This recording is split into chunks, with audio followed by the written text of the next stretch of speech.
1 year ago, a day of charity and high-speed excitement quickly turned into a fight for survival for two Idaho men. KTVB's Gabriela Lopez brings us their story of recovery that defied all odds. Jude, what seemed like a perfect day to hit 220 miles per hour in the Sun Valley Tour de Force turned into a months of recovery and relentless determination. And we get in the car, start zooming. On July 20th, 2024, Ron Martinez, along with his friend Zack Alder, were involved in a car accident during a charity car race event, the Sun Valley Tour de Force. Right when we hit that 211 and hit that bump, you just feel the whole car just sway left to right, left to right. The car kept rolling and rolling until finally, silence. Our helmets both flew off at that speed with the G-force.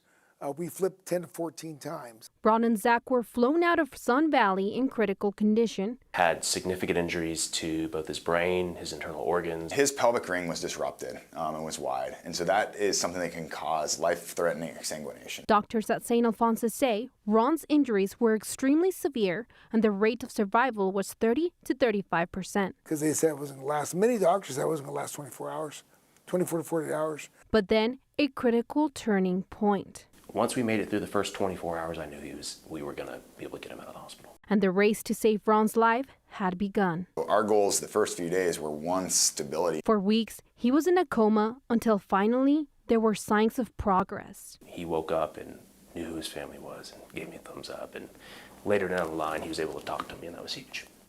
The doctors say Ron's mindset was a vital part of his healing journey. Ron's outcome is probably vastly superior to a lot of people's because he came in very preconditioned and he was able to stay around his family who were so supportive through his care. Because he had goals to pursue. Yeah, I was in the process of getting my black belt in Krav Maga. When the accident happened, after not being able to stand, that was scary. But you have to have that heart, desire, and persistence to move forward and don't quit.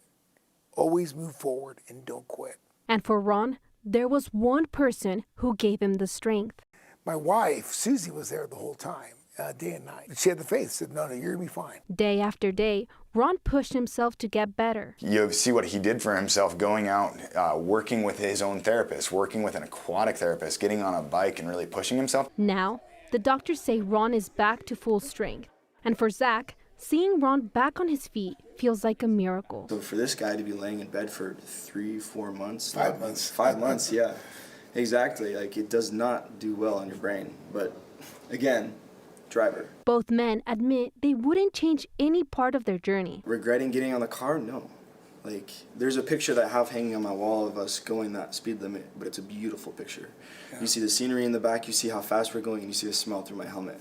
So I remember in that moment, I was having the best time of my life. Now, they wake up every day simply grateful to be alive, still pursuing the dreams they had before the crash. Time is valuable. Time is crucial. If you want to say something to someone, do it. If you want to realign yourself with God, do it, because you only have so much time. And you don't know if it's going to be a car accident. You don't know if the plane's going to fly out of the sky. So take every single minute, every single second you have. I'm going to finish my black belt. Zack's becoming a pilot. We're moving forward. And we're that much stronger. We was a spiritual bond forever. Ron and Zack's road to recovery is an inspiration to many. A reminder that with determination, support, and hope, the impossible can become possible. Yeah, truly incredible. Both the medical team and Ron for his perseverance after months in the hospital. Thanks for the report, Gabriela.